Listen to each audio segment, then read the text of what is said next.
Great, thank you so much. So our agenda for today, we are going to do what we're doing right this minute, which is our basic um, logistics that you get when you get into internet business. And and then we're here just a little bit from Vince, and we're looking forward to hearing from the folks from Tracy as well. Our agenda will just be blasting through here, mostly looking at the annual report highlights, plus a couple of important things that come from the overall GSP. And this is particularly important because we've got a GSP that's just been recently submitted, not all that long ago, from the Delta Mendota subbasin. So we've pulled in a few items from that as well for this discussion. And then we'll go over what's going on with some of the project management actions. Vince is going to be highlighting some of the ones that we know are really relevant on the Delta Mendota side. And then hopefully we'll be hearing the same thing from Tracy. And then we want to talk a little bit about any cross-basin considerations. I know that our technical teams have had a chance to check in with each other and hear a little bit about that. If we have members of the public that are on the line with us, we'd love to hear from you. We'll open it up for any questions that you might have, and then just kind of do a quick round robin with the subbasin representatives about any further business they might like to be doing with one another or how they might want to move forward in the future. So with that, it's always the exciting part of moving to that. I'm going to turn this over to Richard. And Richard, if you wouldn't mind just kind of introducing any of the folks that are on the line with you that you'd like people to know about, and then introduce yourself as well. My name's Richard Schatz. I'm a hydrogeologist. I have been working with the Tracy Subbasin GSAs since the inception of Sigma, and prior to that, since about 2002 in the Tracy Subbasin. Participating with us today are some of the GSA representatives. They include Greg Gibson from the City of Lathrop, Lee Evans from the City of Tracy. Just glancing through our list here. And I think that's about it for the Tracy Subbasin. Great. We might see a few folks from San Joaquin joining us a little bit, so I'll flag that if we see them. And I think Brandon is here already as well. Hello, Brandon. Okay. And so I'll stop sharing and you can go ahead and give us your presentation. Okay.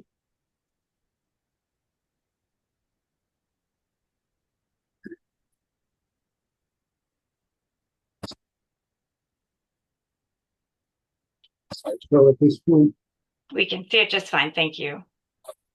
Great. Okay. Okay. So we are, the Tracy Subbasin, and I'm going to use the term we. I, am not a GSA member, but it's my subbasin also. So excuse me if I use that term we too, please.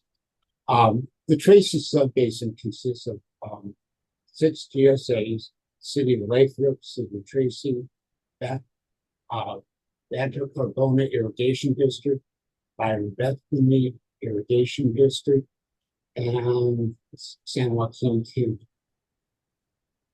We look at the Tracy Subbasin and we subdivided it into 2 management areas.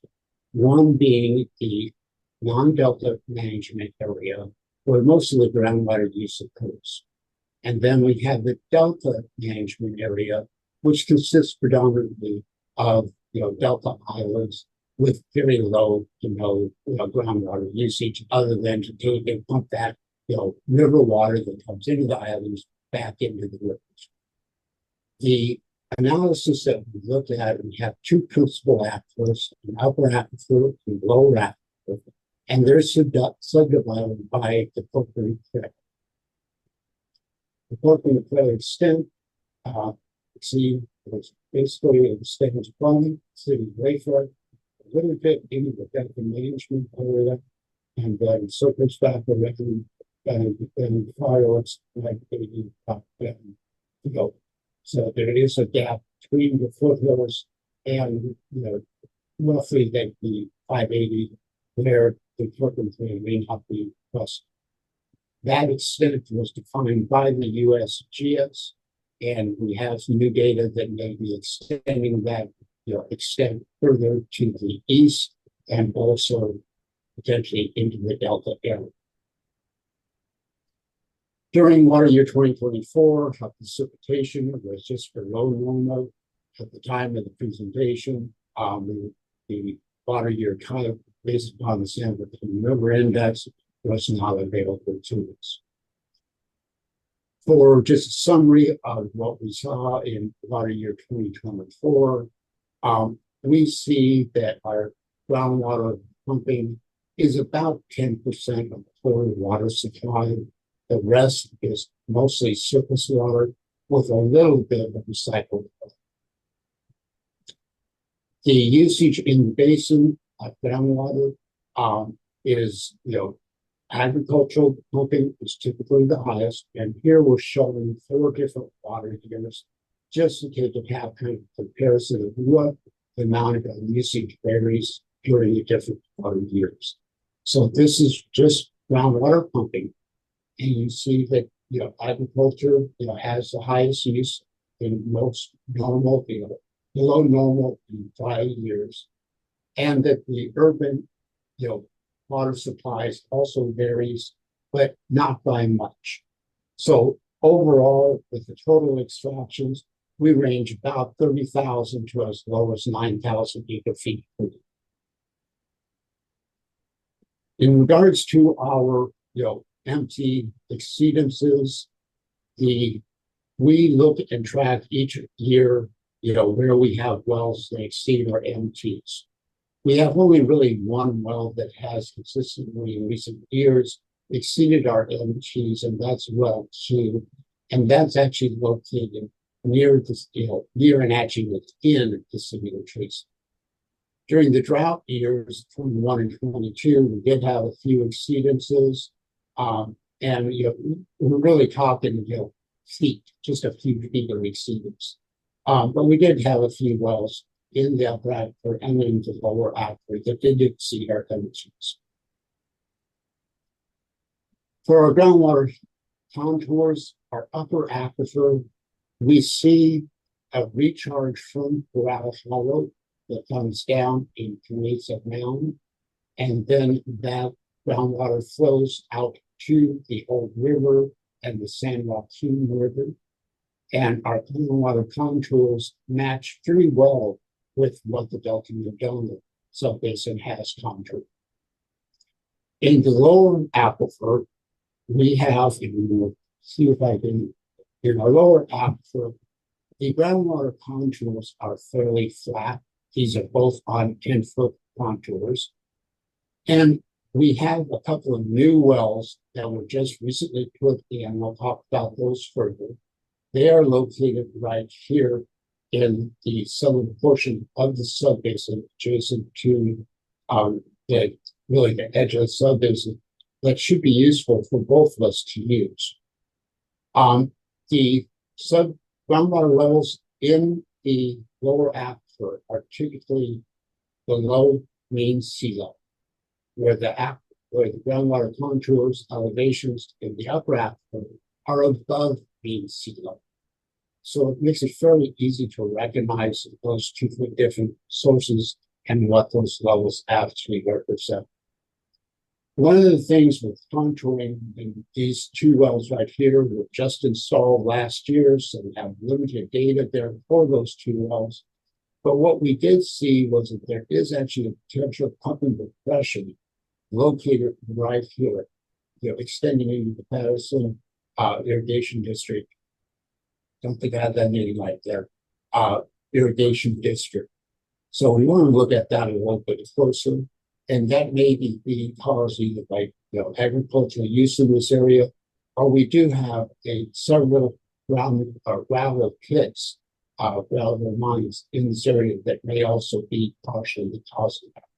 But this is the first time that we have seen this, and that's in relationship to having those 2 new wells.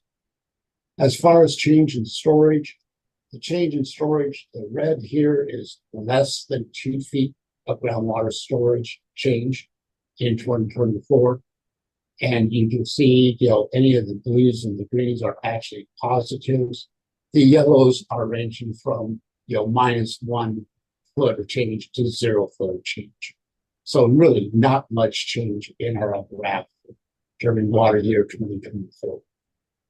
In the lower aquifer, again, we have some new wells that have changed our contouring pattern a little bit here, here, and up. Changes has been up to 8 feet. Most of the basin is in the yellow, where we're -4 to +4 feet of groundwater changes. This is actually changed in storage. In 2024, we have one dry well reported in the Tracy subbasin. This is the city of Tracy. That well is located here. It turns out that we have a well, a new well that was constructed less than a quarter mile away from that. And we're doing an investigation right now to see what is the real cause of that, dry well and the empty exceedance. This is also right near that well Q that I showed you right here. So previously, we had one well in 2022 that was located over here. We had one well in 2021 that was located here.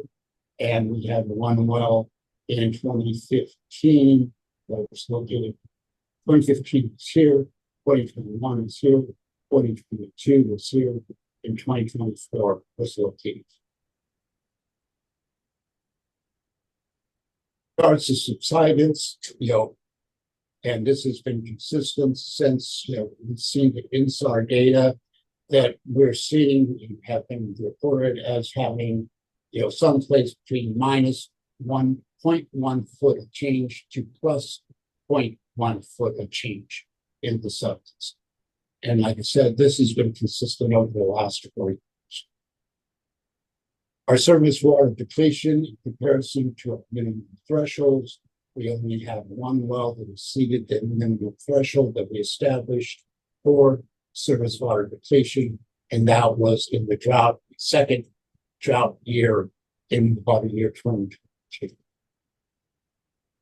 Summary of water quality, we monitor for 3 different constituents: total dissolved solids, nitrates, and boron.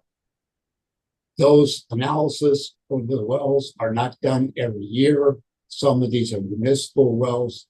These 2 here are actually irrigated lands, IRLP program wells. You can see that in 2022 we did see total dissolved concentrations above 1,000, 1,300 to 1,400. Those wells have also detected nitrates just above the MCL of 10. 10 is so 11 and 15, 17 here.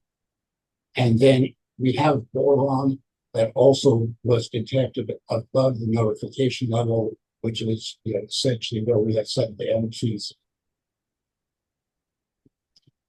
So we received our GSP was approved by DWR in 2024.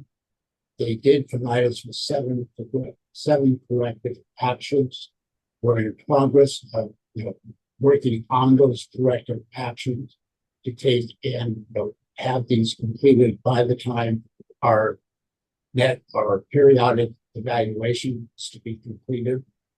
And once we have evaluated these, we'll decide then at that point whether or not we need to do a GSP amendment or just continue with our existing GSP.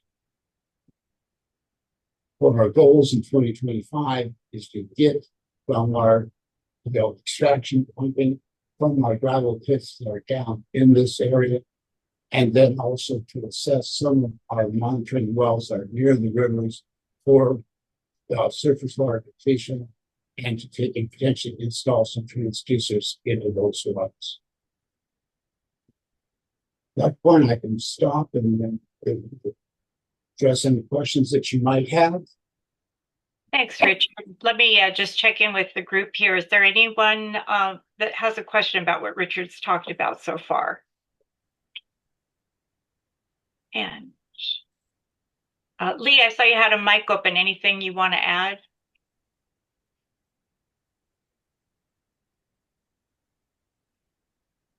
Okay, I'm not seeing anything, Richard. It's very nicely presented. Thank you. Can you guys hear me okay? We can. Go ahead, Lee. Okay. So what I want to clarify is that well Q that we have the MT exceedance on in the city limits of Tracy, that is not a city of Tracy well. That is a privately owned well. Right. Thank you.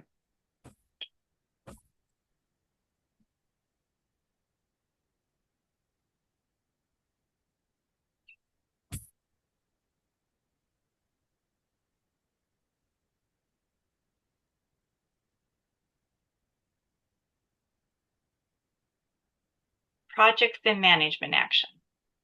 The city of Tracy has, one project, and one management action. We have two supplemental projects that, as needed, they will be addressed.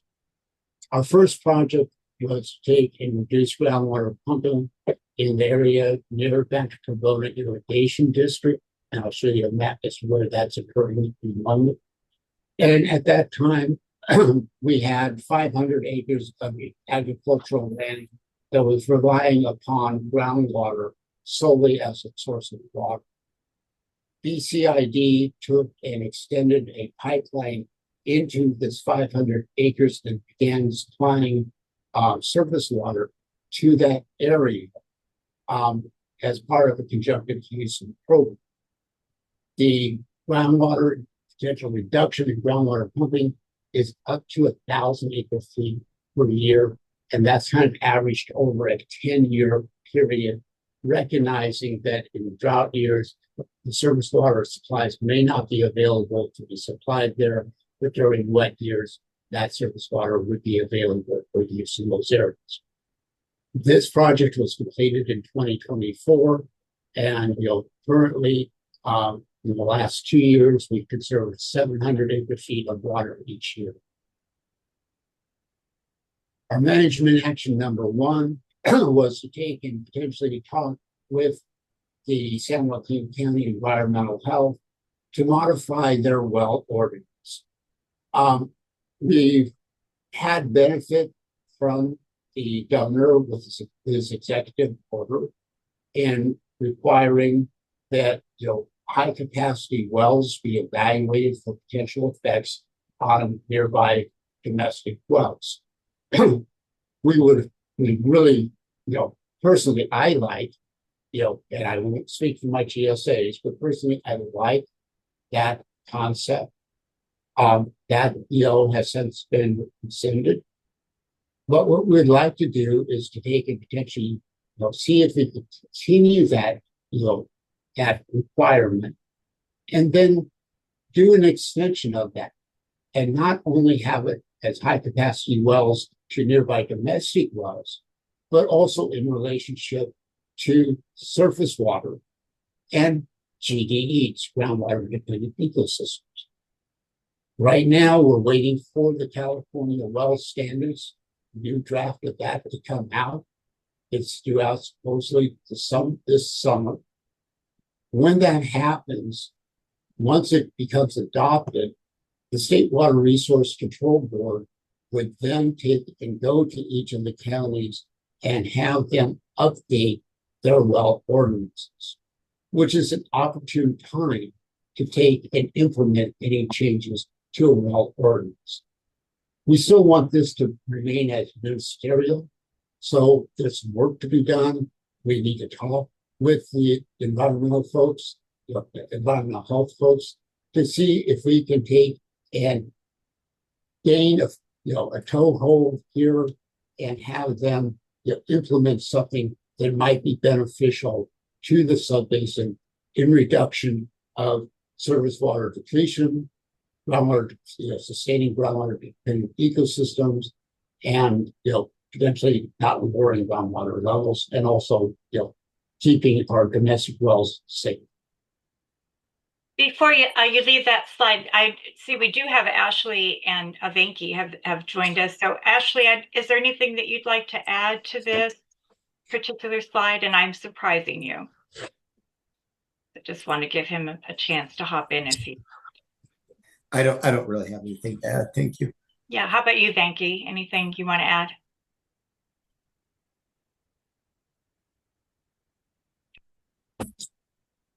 Yeah. Okay, very good. Thank you. Thanks, Richard. So I'm now going to go on to one of our supplemental projects. And as a supplemental project, we identified a couple of additional other projects that would be implemented if we saw that groundwater levels were declining and that our management and our projects and management actions were not keeping the groundwater levels where we would like.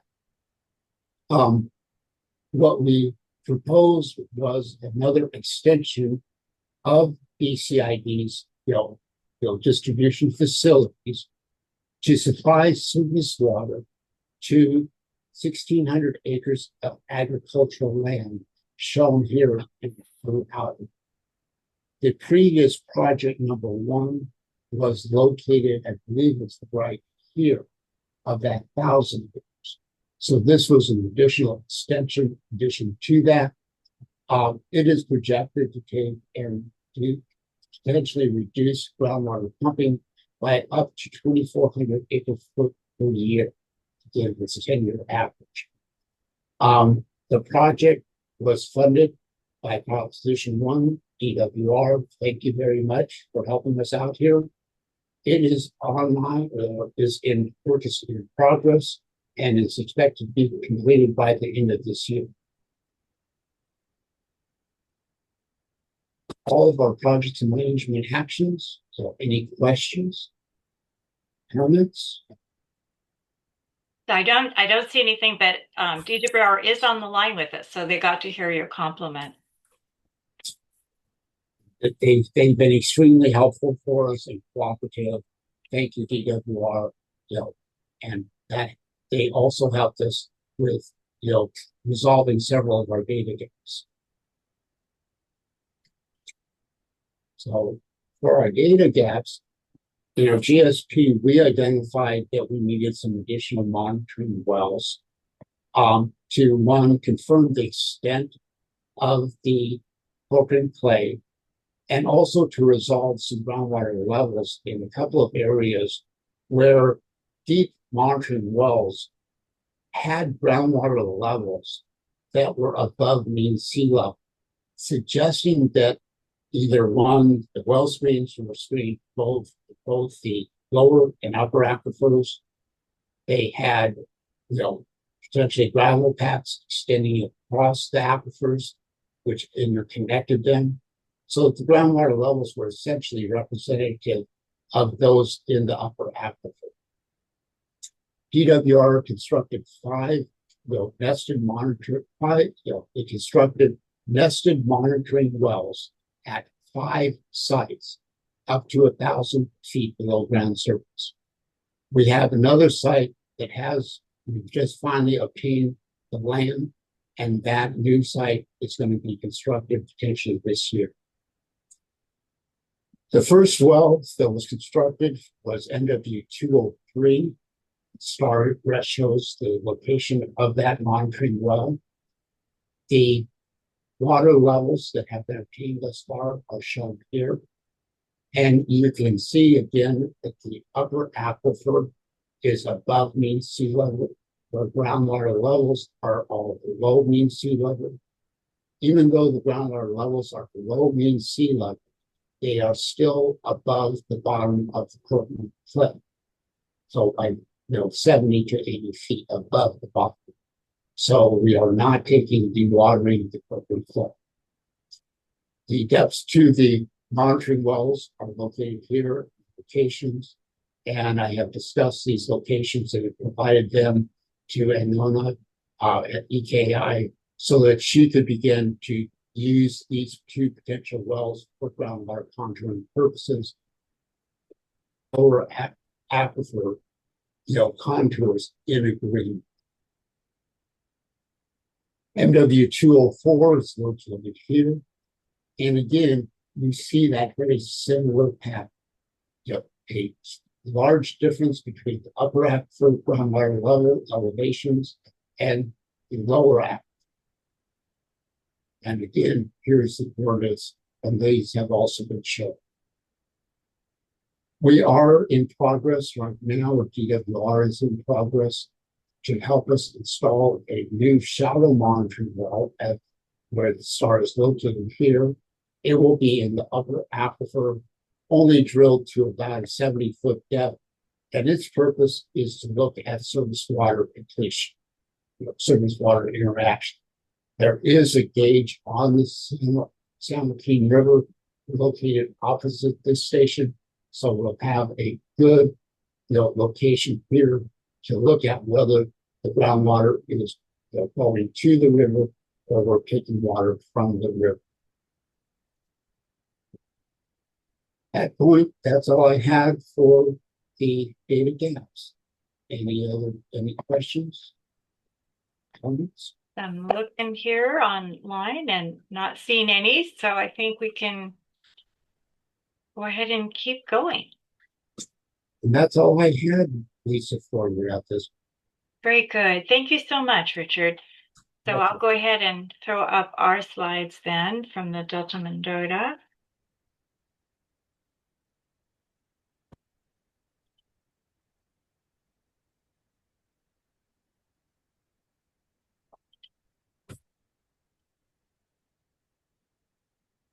And we'll go ahead and move to the next item.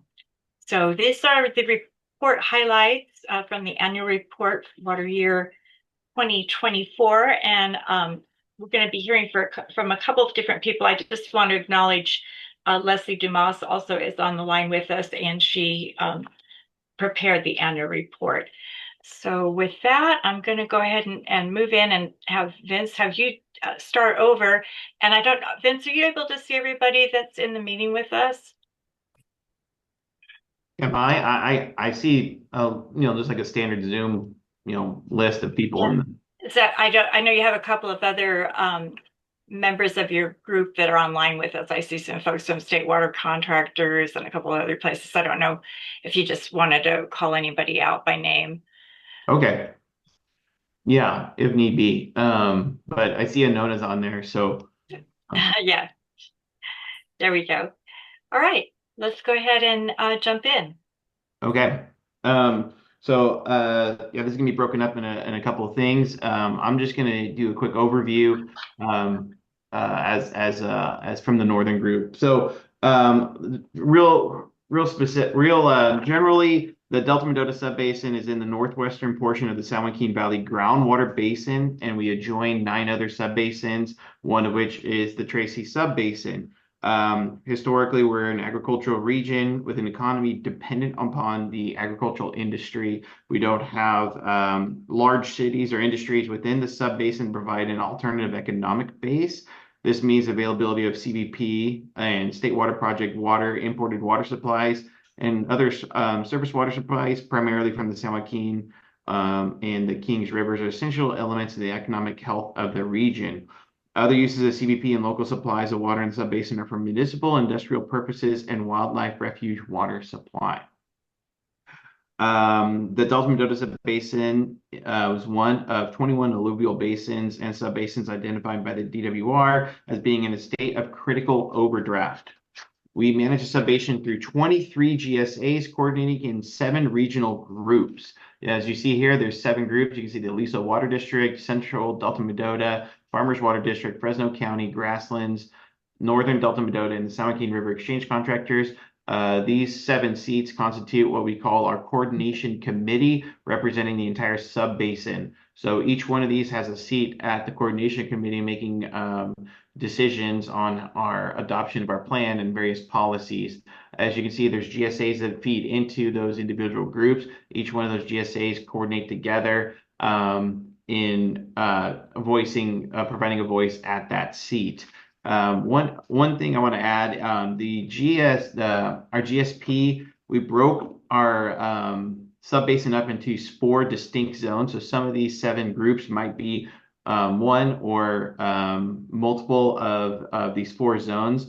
The first zone is in the south and eastern portion of the subbasin. That's called Zone 1. That's managed primarily with the Farmers Water District, Fresno County, Aliso Water District, and one agency that's in the Central Delta Mendota group. And then there's the Zone 2, which constitutes Grasslands Water District, and the exchange contractors, which is mostly you could see that light blue and pinkish area on the map being presented. And then Zone 3 is basically that greenish yellow area that's follows the western boundaries of our subbasin to the north, and it borders up to the San Joaquin River when the blue area expands. So that Zone 3 includes our area that abuts up to the Tracy subbasin. Then Zone 4 is essentially Santa Ynez South and is on the western side as well.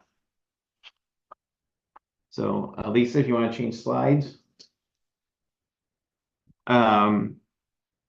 Essentially, our goal here for sustainability is to manage groundwater resources for the benefit of all users of groundwater in a manner that allows for operational flexibility, ensures resource availability under drought conditions, and does not negatively impact surface water diversion and conveyance and delivery capabilities. We will achieve this through implementation of proposed projects and management actions to reach GSP, measurable objectives and milestones, and through continued coordination with neighboring subbasins.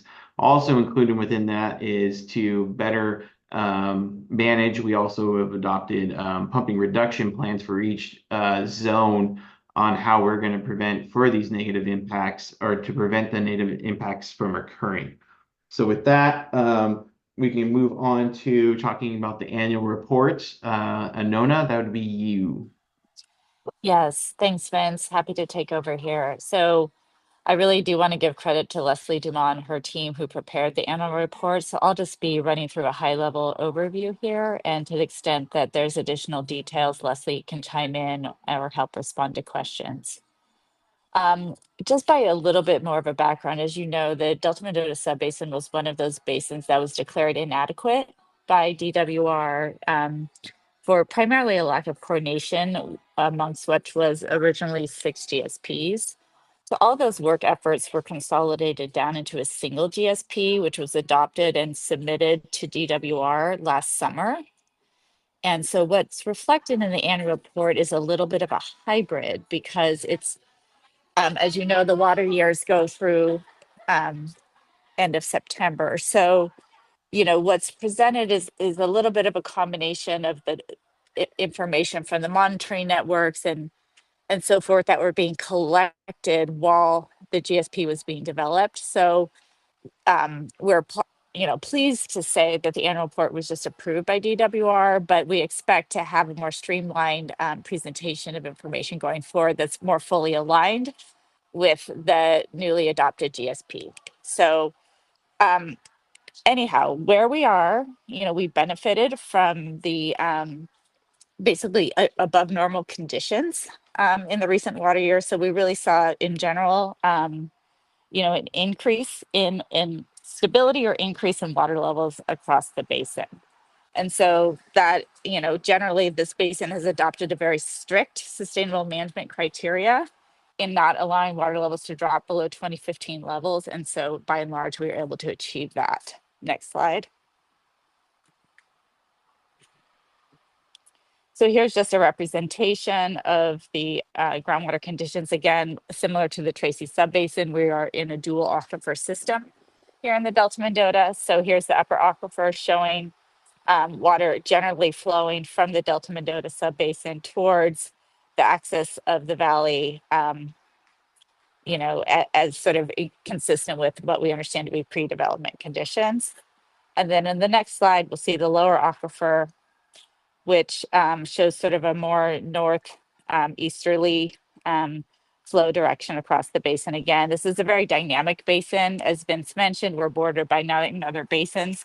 So there is interaction across those basin boundaries and the water levels in both the upper and lower aquifers. Next slide. So what's also very interesting about this basin is the relative proportion of water use. So what's shown here is the amount of groundwater pumping in the basin last year, which is about 278,000 acre feet a year. I want to contrast that to the amount of surface water that was used, which was about 1.4 million acre feet. So again, we are in a basin that's dominated by surface water use, although we do have pumping from both the upper and lower aquifers. Next slide. So again, here's just a breakdown of the surface water supplies to this basin. The vast majority of the surface water comes from the Central Valley Project, or CVP. And there are many contractors within the basin that enjoy fairly senior water rights, in particular exchange contractors. So not only is it a significant amount of surface water supply, it's highly reliable. There is also some supply from the San Joaquin and Kings Rivers. Next slide. So, also just following on what Vince said about the predominance of agriculture in this basin, that's reflected in the distribution of water use. So you can see here the agricultural water use accounted for about 78% of the total water use within the basin. What is also really special and unique about this basin is the prevalence of managed wetlands. And so that the second largest user of water in this basin are those managed wetlands at about 21%. And then we have a much smaller percentage of water use by the municipal and domestic users. Next slide. So again, touching on, the elements of the annual report and our report on our avoidance of undesirable results. Next slide. So here's quite a detailed summary of our performance against the sustainability indicators. And as I mentioned, there was a lot of change last year, both in terms of the SMCs, or sustainable management criteria, that were adopted, and also the locations for measurements. We greatly expanded our monitoring network, as well as, for example, with water quality, the number of COCs that we are measuring. But with regard to water levels, as I said, things from generally stable to increasing. We did have a couple isolated incidents of MT exceedances, and that, we'll talk later, Vince and I, about our pumping reduction plan and the specific actions related to MT exceedances that occur when you do have if the water level does drop below the MTs. There was also reportedly one, oh, sorry, can we stay back? There was also one well, a 20-foot well, that was reported dry in the basin, and the issue was resolved. So again, dry wells are not a major issue in this basin, given the relative stability of the water levels. In terms of water quality, again, we really expanded our COC list, but in many cases, there isn't a historical record of data. And GSAs have only begun to start to collect water level data for all of those COCs this year. So we do not have much to report in terms of water quality. And in terms of subsidence, we're primarily using INSAR data as well as benchmark data. Again, we did not have any MT exceedances in the basin.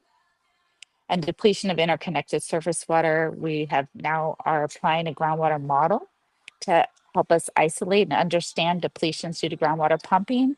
But again, as this is the new process in the basin, those analyses will not be available until the next annual report. It's good. Do you want to say something nice about DWR while we're here? Well, always. No, I mean, in the interconnected surface water, we really relied heavily on the guidance documents that were available from DWR in terms of, sort of developing new protocols for how to look at that sustainability indicator in the basin. We also have, and I think Vince will touch on this, received funding also through grants to help us improve our monitoring infrastructure for both subsidence and for interconnected surface waters. Hey, Vince, do you want to talk a little bit? Just say what we're going to see here. Yeah, I just want to do a quick touch that Thank you, Anona, for speaking about what we have going on, and moving on the subject of pumping reduction plan. That's a plan that each zone had adopted to address various shortfalls they might have seen in their various respective areas. That where we have ideas addressing the various sustainability criteria, and we have each one has a 6-part pumping reduction plan to tackle various overdraft, subsidence, water quality issues in our zones. And so the northern area has its own unique one where it's more of an exceedance prevention policy, rather than strictly pumping reduction, even though we have reductions in pumping planned for the zone. But with that, I'll just segue into introducing the pumping reduction framework, as Anona can help us talk about it. Thanks. So what's included in the GSP is a sort of a common framework that each of the zones then built from as kind of a minimum standard, and some, as as Vince alluded to, went had some particulars or even more kind of, I'll call it aggressive mechanisms in there to avoid any undesirable results. But the common tenets of the pumping reduction plan is a monitoring and data collection policy, which requires quarterly water level measurements at a minimum. And then if you have an exceedance, the frequency of those measurements increase. It also requires the registration and metering of all groundwater production wells, or a demonstrated equally effective methodology, for example, using ET data. And also a commitment to replace composite wells or active production represented monitoring wells with dedicated monitoring wells. And there's a timeline for each of these that are committed to in the GSP and the respective PRPs. Then the second element is an overdraft mitigation policy, where each of the zones have committed to a minimum volume of groundwater pumping reduction for a cumulative total of 42,000 acre feet, and this is from the lower aquifer. And this is primarily to avoid any significant unreasonable subsidence in the basin. And so those pumping reductions are staggered beginning in 2026 through 2030 on a 20% incremental basis. Now, there may be additional pumping reductions triggered under the PRPs to avoid groundwater level MT or water quality exceedances, as well as subsidence triggers. The third tenet is related to groundwater level MT avoidance policy. And as I mentioned, this basin has a very strict MT of 2015 water levels. And so basically, if the trends in a represented monitoring well suggest that the MT is going to be exceeded, it triggers action under the PRP, which defines a zone of influence around said well, where there needs to be investigation and pumping reductions to basically avoid a water level MT exceedance. Next slide. The fourth part relates to water quality, which is, again, GSAs are responsible for their projects or management actions not degrading water quality. And so there's a very specific process laid out in the PRPs where there's co-located water level and water quality monitoring. And if there's a water quality exceedance, not only are there notifications to potential drinking water users, there's assessments as to whether that water quality exceedance is due to GSA management actions, either recharge or pumping, that's creating the groundwater quality exceedance. And the last element is, or the fifth element is subsidence mitigation, where there's very strict triggers for reduction of pumping, looking at the rate of subsidence on a year-over-year basis.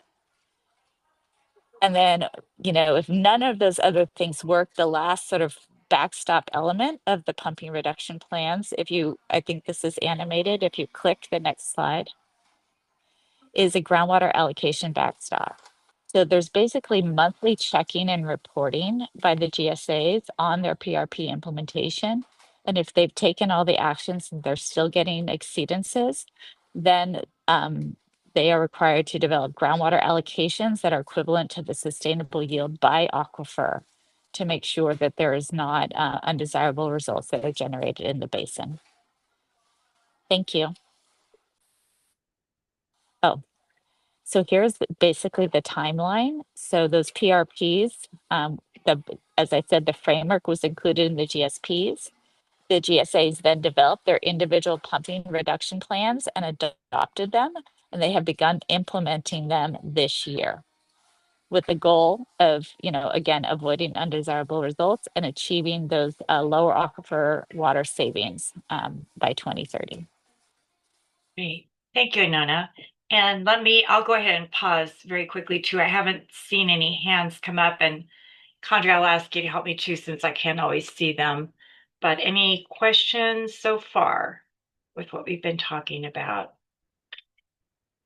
Okay, not seeing any. So, Vince?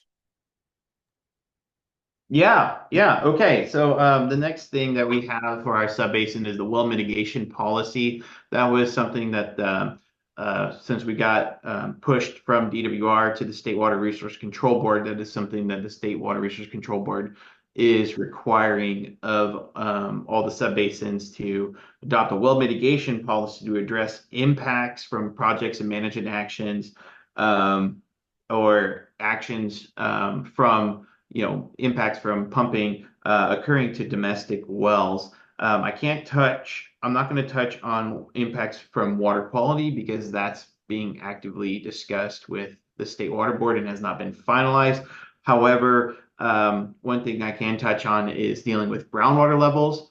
And as you can see, we have some various bullet points in here, but the big things are essentially the well mitigation policy is if we're causing an impact from projects and management actions or pumping impacts to groundwater wells, we've developed a fund of $300,000 that we collectively have as a reserve, that when there's an impact that seems to be caused by us and our actions, then that we as a GSA will be tapping into that fund to do whatever repairs necessary or actions needed to get that well up and running again. And then the GSA that has caused it will be responsible for re-upping that fund so that at least there's a pool of money available to perform repairs or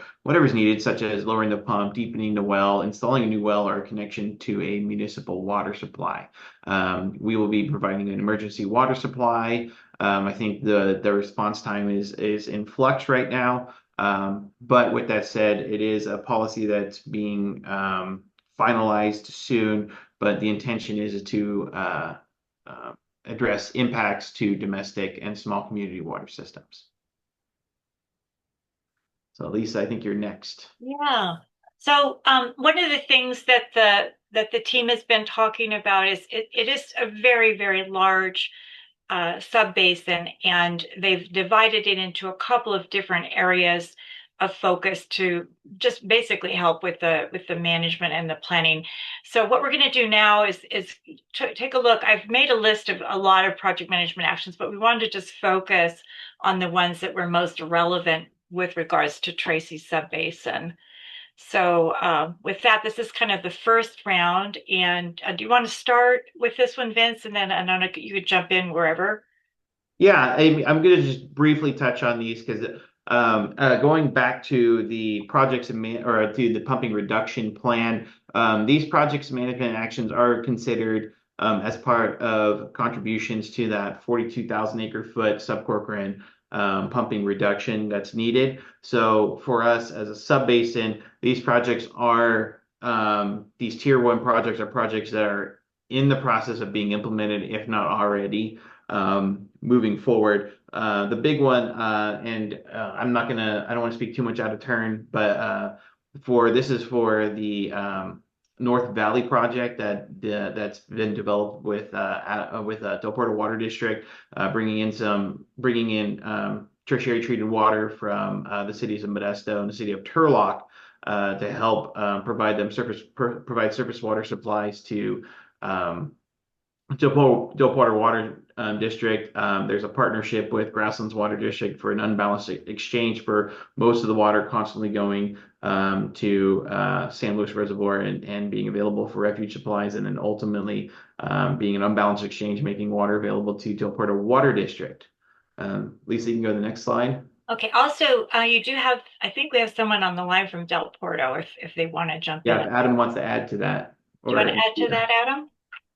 Yeah, Vince got the gist of it. Right now, we're developing about 27,000 acre feet annually. 20,000 of that is used as surface water in Del Porto Water District, and the other 7,000 acre feet are utilized by Grasslands Water District.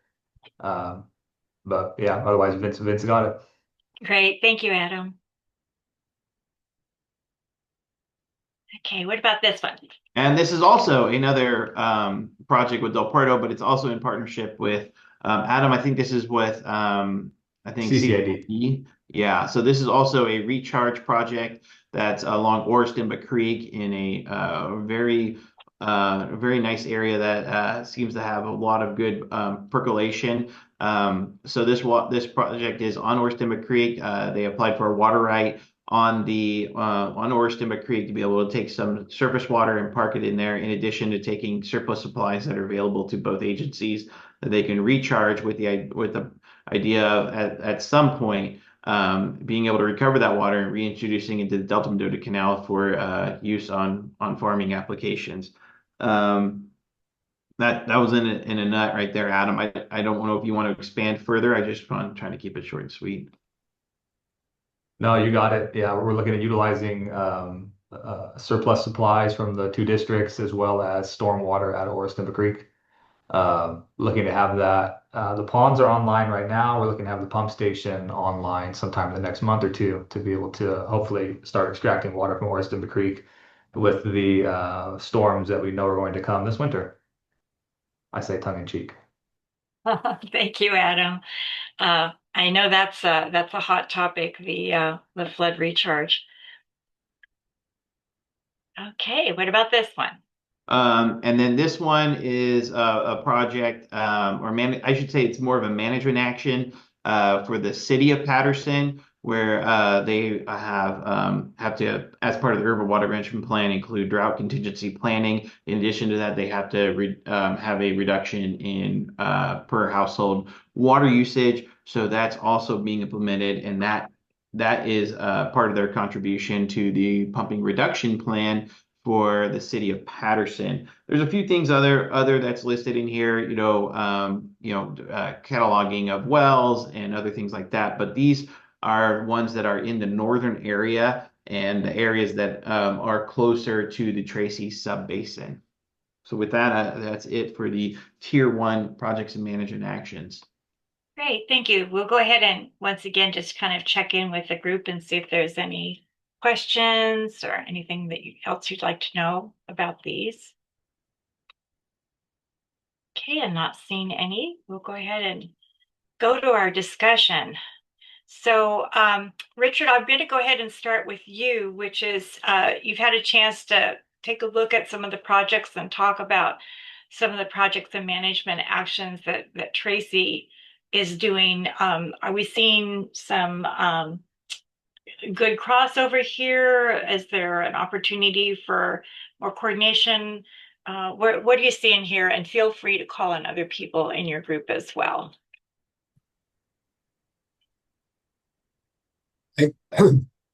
I see that both of us are focusing on some recharge projects.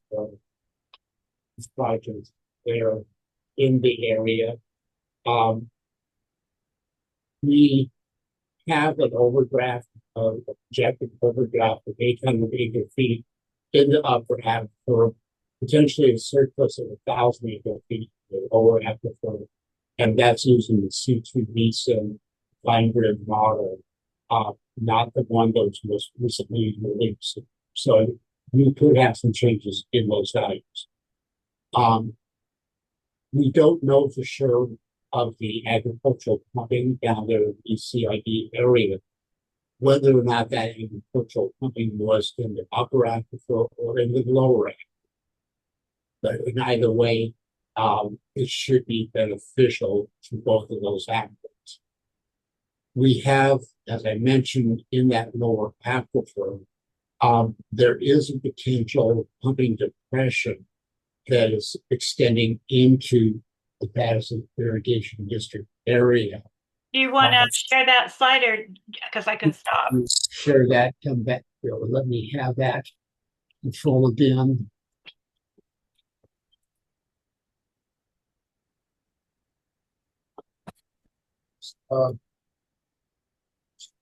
See it here. Just, because it's right here on that finger edge that we have, that pumping depression may be extended in the area. So it's something that we saw.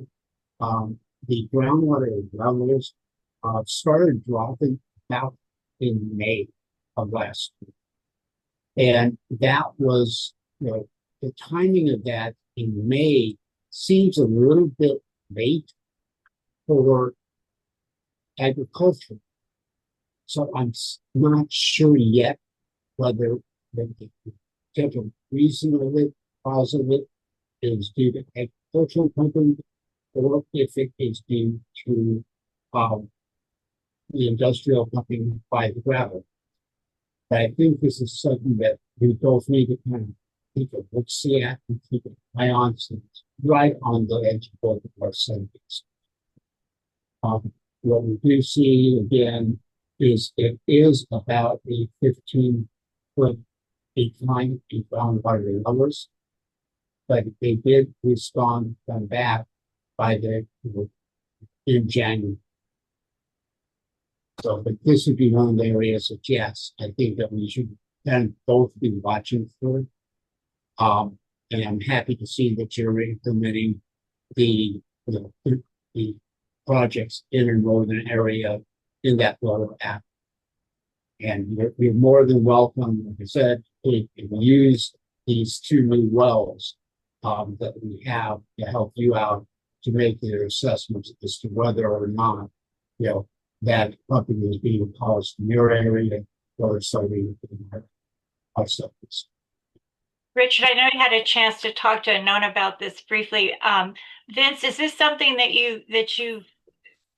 you were kind of had on your radar, or is that new? Well, or I know I think that's actually West Stanislaus Irrigation District, the boundary, and I'm pretty sure, I think Bobby is aware of that. Okay. I do know Bobby's aware of that area. Okay. Yeah, I don't have Bobby on the line today, but yeah, so that's something that you're all tracking and aware of, and these wells then can Yes. be. Okay, great. All right. All right. Anything else that jumps out to you, Richard, as we're kind of going over these items? No, our projects are going to be completed in this area, end of this year. So we will not really get a chance to see the benefits of our project until, 2 years probably out, maybe not to 5 years. So I don't know, you probably are dealing with that same time period as far as, the proof that, your project is having an effect. Mm-hmm. Mm-hmm. And Nona, sort of looking at what you've been doing now, any thoughts on this? I mean, I really appreciated Rich and I had a call, a couple of weeks ago, and it was really great to get sort of a preview of this. And I think it's making this story much more aligned between our basins in terms of how we're drawing the contours. And so I think that's all good. And yeah, obviously these projects, their benefits don't happen overnight. But I think one of the things, with the PRP, the pumping reduction plan that Delta Mendota is pursuing, it's really with a philosophy or mindset of prevention or avoidance. And so I think that's really going to support both basins towards their sustainability goals. Mm-hmm. Mm-hmm. Adam, do you have any thoughts on this? Thinking about your projects and what you've heard from Tracy? No, I just want to echo the idea that we appreciate the collaboration, especially trying to reconcile what's happening on our borders and making sure our data all jives. So if we have an opportunity, we have some pumping data from some of the gravel pits in that area. So we'd be happy to share what we have as well. If you guys are willing to share, and we can try to collaborate a little bit. Okay, that made Richard really happy when you said that. So, so that was worth the price of the admission to the meeting, right, Richard? Absolutely. Thank you. Okay, that's great. Okay, so Lee, I know you're there in Tracy. How are you reacting to what you're hearing here? And I do this all the time. By the way, if you haven't been in meetings with me, I do this all the time. I surprise people. So I think Lee's used to it though. Go ahead, Lee, you're open. God is still there. Or There you go. Go for ahead. some reason, Uh, my speaker doesn't work unless my video is on. So I'm glad we have the collaboration and we're working together. I know I brought this up, I brought up the new monitoring wells a few months back, and everybody seemed excited. So That's great. Thank you. And how about Ashley and Vanky? Any thoughts that you're having here about the related projects and management actions?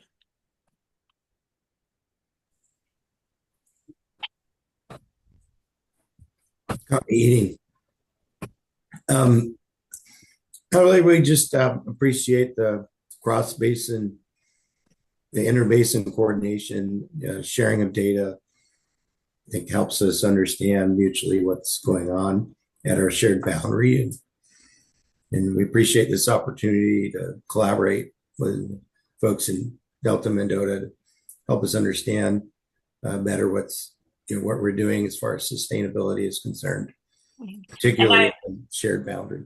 I'm sorry to catch you right in the middle of chewing. You're not used to me doing that, so I apologize for that. I know we talked really briefly about East San Joaquin, and right now it didn't look like there was a lot of coordination need there.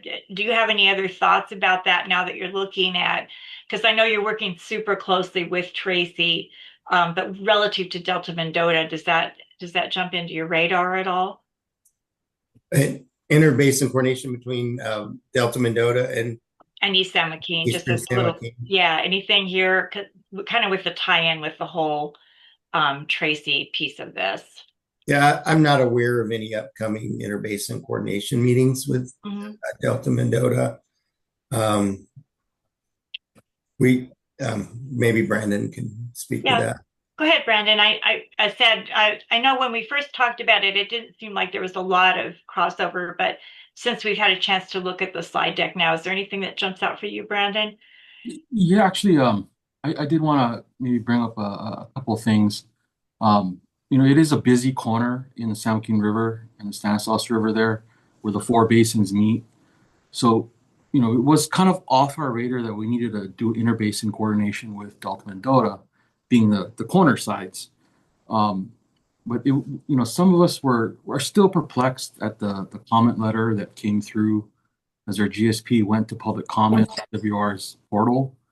And I talked to a few folks, some GSAs down in Delta Mendota, and I think I've calmed down quite a bit because I think a lot of the reaction from some folks in our basin was, well, that's adversarial. What do we do with that? I said, well, let me go talk to folks at Aqua, and I did, and I feel much better though now that we understand that. I think the opening point was to better coordinate, and it was off our radar honestly because we were corners.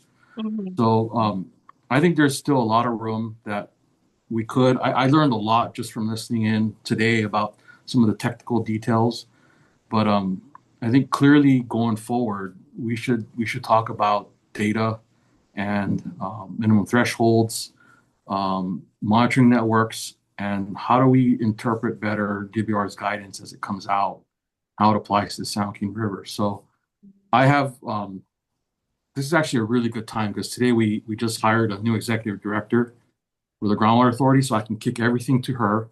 And Why don't you tell us about that? Yeah, so Julia Berry, some of you may know her. We hired her as our executive director for the Groundwater Authority in Eastern San Joaquin Subbasin. And my gig is officially over, but unofficially, I'm still very involved at the GSA level and executive committee level at our Groundwater Authority. So I have notes here I want to give her, and let's try to open that dialogue. I mean, we see Vince quite a bit and others in the DMC. So let's Yeah. start. I don't think you will ever be able to extract yourself from this. As far as I know, it was on your birth certificate that you had to work on this. So Every attempt has failed. So you're right. far, I wonder, Chase or John or Jared, any of you able to just kind of reflect on what you've heard Brandon say? And I'll just trust one of you to jump in here. Okay, there. Sounds like me. Yeah, go ahead, Jared. Brandon, appreciate the comments. Ashley, same thing. I think that this is a very complicated northern kind of conjoining of four subbasins. But I think the reality of the actual groundwater situation is a lot less complex in that it's in a whole lot better state. I mean, we've seen the Tracy subbasin talking about feet of differential over year to year, and so I think that having a consistent and coordinated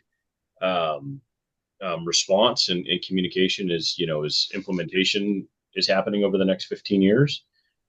Is probably really the next step of sustainability, and so definitely appreciate everybody's willingness to jump on this call. It's obviously first step of what is the long road that at least in our subbasin, our farmers and other subbasins communities are facing. And so just appreciate everybody's time. Great. Thank you so much for that. Okay. Let me go ahead then and just talk about, so we've already started this conversation. We've started talking about the options for some potential collaboration and coordination. Right away, it sounds like some sharing of well data would be really useful. Are we seeing anything else where there might be opportunities for some form of a coordination or collaboration? Does anything, maybe Jared, I might start with you. Is there anything that kind of jumps out to you as a possibility for additional collaboration? I think this area is probably a little less complex than a lot of the other subbasins that we're going to be coordinating with.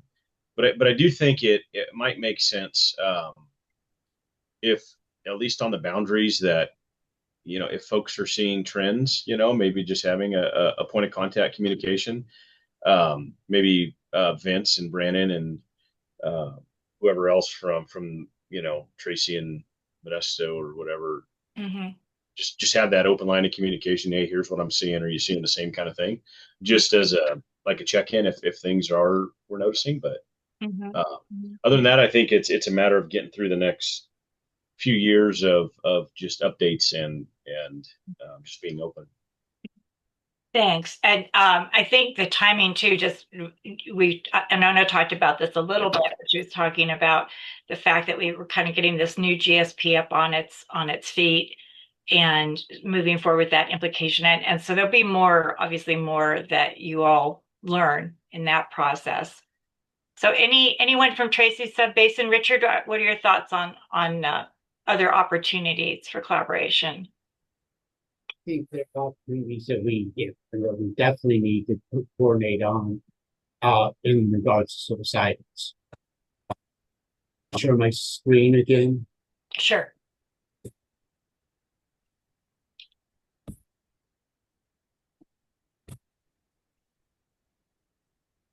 So just to start, the concern being is that we have these interfaith areas down here, and it's going to be tough for one subbasin management activities isn't going to take and handle anything that's going in this area, because we don't know whether it's in your subbasin or in the Mendota subbasin or in the Tracy So we definitely need coordination down here in this area to work through and keep an eye on this area.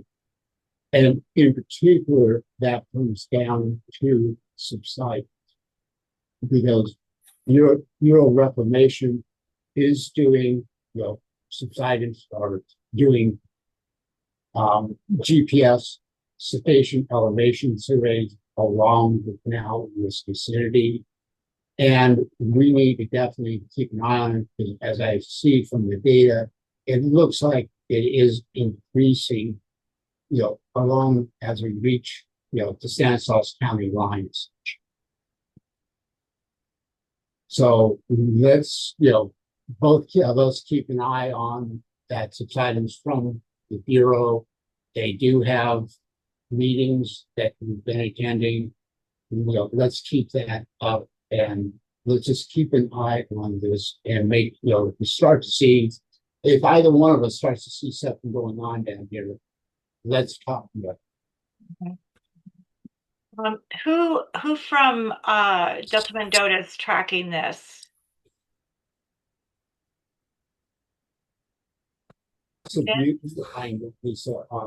Leslie has been taking and attending some of the calls and myself with the Bureau. And I've shared the information with you. Yeah, go ahead, Leslie. So we do get data from the Bureau of Reclamation when they do their surveys every other year, and then combine that with benchmark surveying work that's been done within the basin, and that is all evaluated and reported on in the annual report. Okay, great. So that's something you're tracking. Yes, and specifically in the we're also keeping a close eye on this in the Stanislaus area because of some concerns in that area. So it is a location of concern and that we're paying particular attention to, along with other areas further south in the basin. Mm-hmm. Are there other things that you've seen? Because especially, I know you're working in some adjacent basins as well. Anything else you're seeing for potential coordination? The big one for me is interconnected surface waters, and especially managing towards that because you're going to really need to be able to share the groundwater level data and information across the rivers. The Delta Mendota Basin, sits across from, well, as Vince pointed out, it abuts 9 other groundwater basins, most of which are divided via rivers. So I think that's going to be a big one once the guidance comes out and things start moving forward. Thank you, Leslie. Adam, go ahead. Yeah, I was going to say, as far as anyone from the Delta Mendota subbasin watching subsidence, I represent Del Puerto Water District, or the DM2 GSA. The majority of that is Del Puerto Water District. We're about 50 miles of the DMC, stretching from milepost 1803 to 6803. So we are watching those reports from the Bureau very closely and monitoring and looking for any correlations between that data and some of the data that we've seen from NSAR, and trying to track down what exactly could be causing some of that subsidence, and ensuring that our project and management actions are designed to address any developing concerns. Great, thank you, Adam. Go ahead, Lee. Yeah, we've been tracking the DMC stuff too. I actually have a benchmark study going on a mile out from the DMC, across from city limits to city limits. We're also taking a read out by, New Jerusalem Airport and out on Castle Road. We got a couple benchmarks we have access to. So once all that's done, I'll be sharing that with our subbasin, and we can share that as well. Okay, so you have a way of rolling that up then. That would be great. Thanks, Lee. All right. Anybody else on this? Vince, what are you thinking? Just from my perspective, I appreciate all the folks participating here. I appreciate Brandon pointing out, having discussions with at that corner, our 4 subbasins meeting up. You just appreciate everybody taking a moment to have a discussion and talk about what we got going on. And Richard, thank you for pointing out that area that's at our boundaries, showing a depression there. And then I know that again, Bobby is aware of that area, and I think there's some projects he's working on in that area to help that out, in addition to other things going on. But thank you, and I think there's some future coordination dealing with that area. Yeah. So, Richard, would it make sense to try to get you some more about what Bobby's doing, or is that something you're already tracking? Oh, any additional information is always appreciated. You know, I'm not sure if you're aware, BCID actually is providing some surface water to some farmers, I think, in that fingered area. And I don't know if there's potential for expansion of that or not. But maybe it's worthwhile talking with David Weisenberg at BCID to see if maybe there's an opportunity. I think I have somebody from Beta Carbona online with me. I'm not sure. I David? thought I saw somebody, but I see Denisha there. do you want to jump in, Denisha? Hi. I'm just here kind of absorbing and learning as much as I can. Richard is definitely the lead on this project. Kelly and Dave are in the meetings, biweekly meetings. I'm just kind of here making sure we're absorbing as much as we can because they're busy today. Sorry. That's all right. Well, maybe you can just let them know, and then we this meeting's being recorded as well. So if you we can maybe find that spot for you and get you that information so that we can focus on that. But that's the purpose of the meeting today, is just to kind of check in with everybody, because we don't get a lot of time to talk about these sort of things in a Right. I definitely did write in my notes that people would like to speak with Dave regarding these topics. Great. Thanks so much. No problem. Okay. Well, I'm down to my last agenda item, unless there's anything else on this option for additional collaboration and coordination. And this one, as I'll have you start with this one, Richard. This has to do with data gaps. And then maybe Leslie, and maybe, and then I'll ask you to weigh in on this as well. So are there any big data gaps? That you have a couple of projects you talked about, but what else is out there that we should be looking at? Well, I'm with Leslie in that the interconnected surface water, is one that we have to wait for the rest of the documentation to come out before we can truly assess that. We also have the issue with the subsidence, new guidance document coming out. And my concern there is that DWR makes it sound so simple of, oh, well, here's the groundwater levels, here's the subsidence, and you come up with this critical level that is not necessarily, it's the trigger for when subsidence may start occurring, and that's not necessarily the historic groundwater level. Well, it's really great if you have data, that you in stations adjacent to each other, that you can make that comparison. But in reality, that's pretty far and few between. So we really have to take a look, see at that more, and how we take and approach those.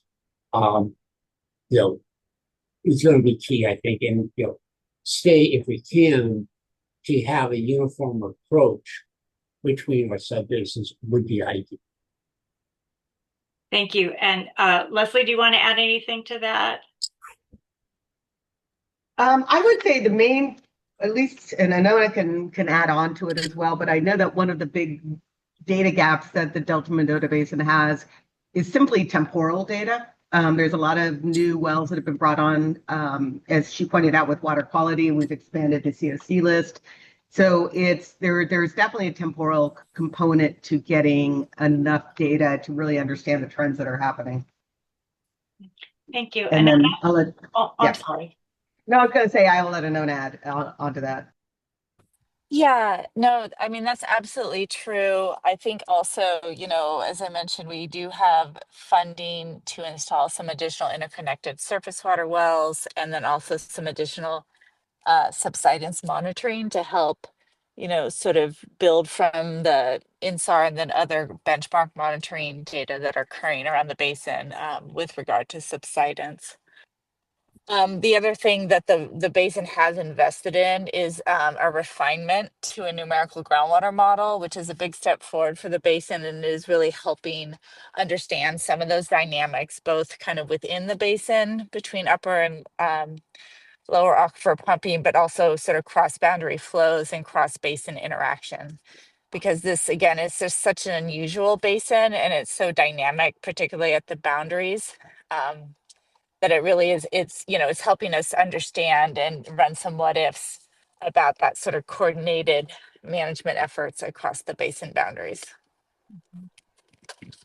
Is there anything that you're doing with that you see where the Tracy Subbasin might benefit from that? What does that look like?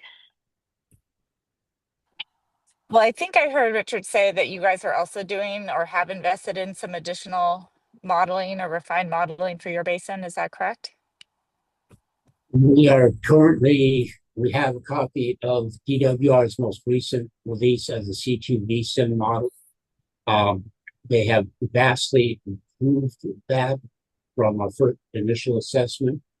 And we are going to be continuing to look at that and, look at, we've made some, historic and current runs. We're getting ready to take and look at, projected future rates. But yes, it's, vastly improved. My understanding is that their improvements to date have been linking more of the sources of supply and also calculating demands. They have not recalibrated the model. They will be recalibrating it within the next 2 years. And that should be interesting.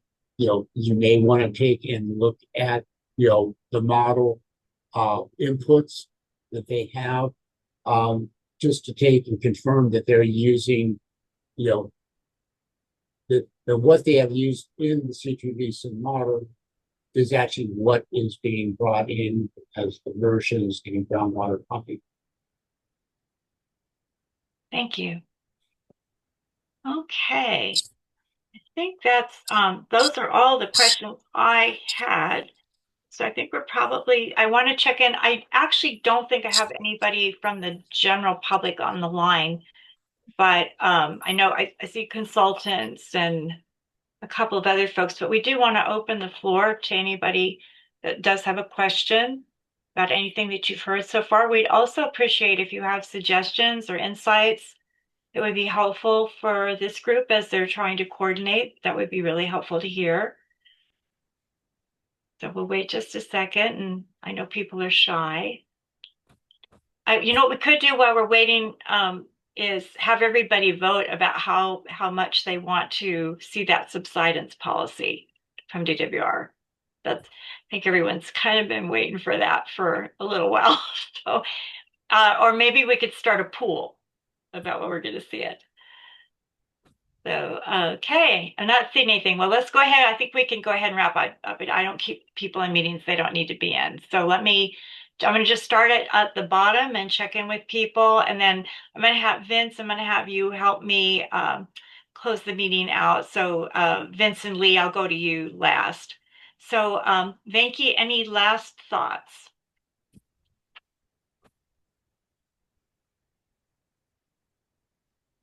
Yeah, I see.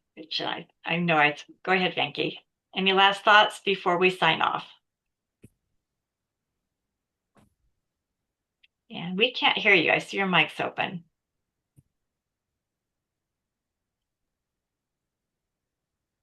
Okay, I'll come. Can you hear me now?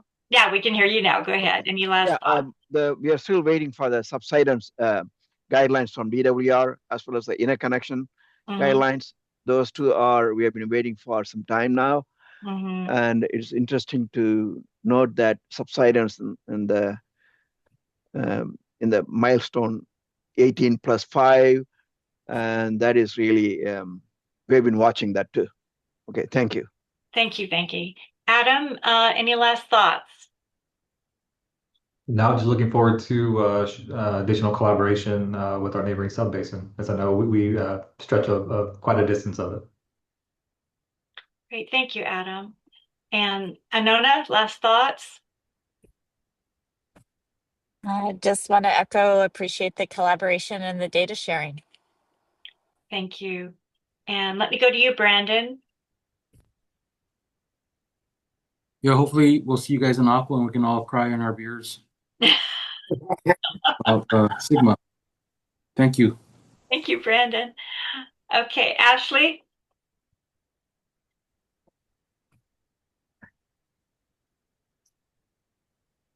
There we go. Just want to thank everybody for their time. I know everybody's busy and taking time out of their schedule to meet on this issue is much appreciated. Anyway, I just want the folks from Delta Mendota to know that we're happy to provide any technical assistance or support regarding inter-basin issues at our shared boundary. If there's anything that we can do to be of service to that would be of benefit to Delta Mendota, then feel free to reach out to us, and we'll be happy to share any information. If we'll monitor things, and if we start to see anything concerning along our shared boundary, we'll be sure to reach out and let you know. And we just ask for the same in return. Thank you. Thank you, Ashley. Chase?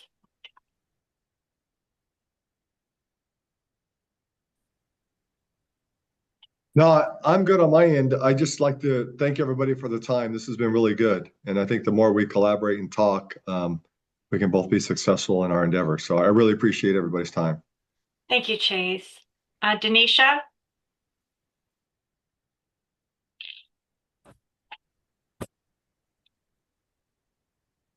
Sorry, I lost my mouse there. You guys are all doing a really amazing job. I greatly appreciate your efforts. They've been extremely educating for me, and I'm looking forward to seeing what comes next. Thank you. And let me go to Greg Gibson. Yes, it's been an interesting discussion. Just tuning in to just make sure I can follow along and see what's going on between the two basins. So thanks. Thank you. Jarrett? Negative. Thank you. All right, thank you. And then I'm going to go to Joe Hopkins. I'll just echo everybody else's comments about appreciate getting together today and starting these conversations. It's been good, fruitful. Appreciate it. Thank you. Thank you. And John W. Yeah, nothing else to add other than what everybody else said. Just big thank you on the collaboration standpoint, and looking forward to more collaborating in the future. Thanks, John. And just for the group to know, I know you've been really wanting to sort of do this inter-basin collaboration, and we were really looking forward to the meeting today because it was our first chance to kind of test out what we wanted to talk about. Do you have any observations about that? Does this seem to be getting you where you need to be? Nothing other than I think it was a successful mission. I think we had a good discussion on a number of fronts here today. I think the agenda was good, and mission accomplished, I'd say. Thank you, John. Let me go to Joe Hopkins. Oh, I commented already, but yeah, still had a good time. My list keeps moving up and down.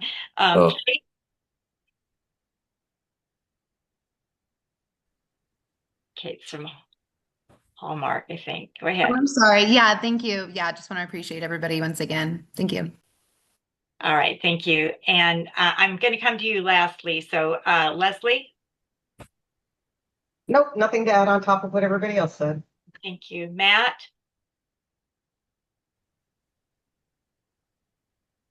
He's got put it in the chat, no comments. Thank you. Nicole? I think this might be one of your first meetings, the inter-basin meetings. Yes, thank you. It was my first. I am new here, so thank you very much. The information was very helpful and provides some good insight. Thank you. Thank you. All right, I'm going to go to Vince, and then we'll let our company Lee from Tracy close this out. So go ahead, Vince. Not much from everybody else, but I do want to thank the Tracy Subbasin for collaborating with us to do this workshop and this presentation and discuss our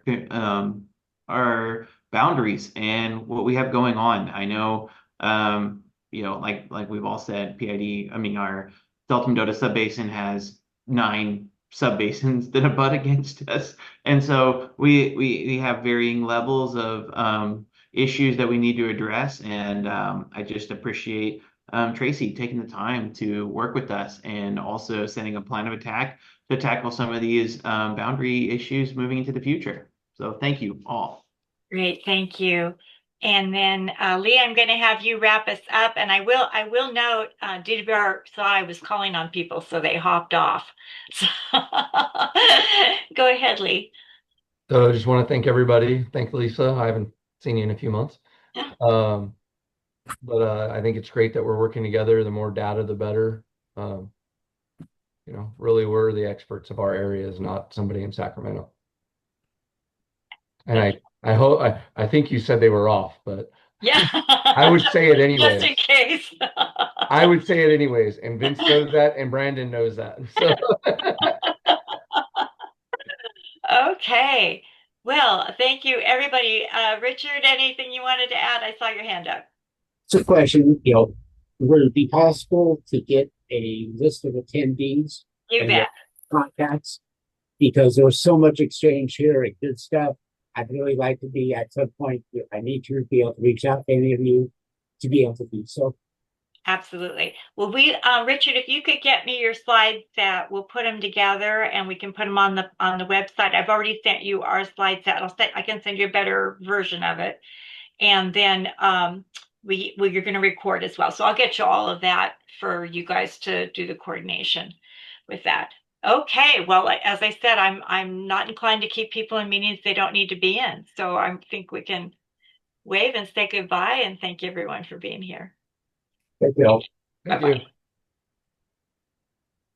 Thank you, everyone. so much. Thank you. Thanks, everyone. Bye now.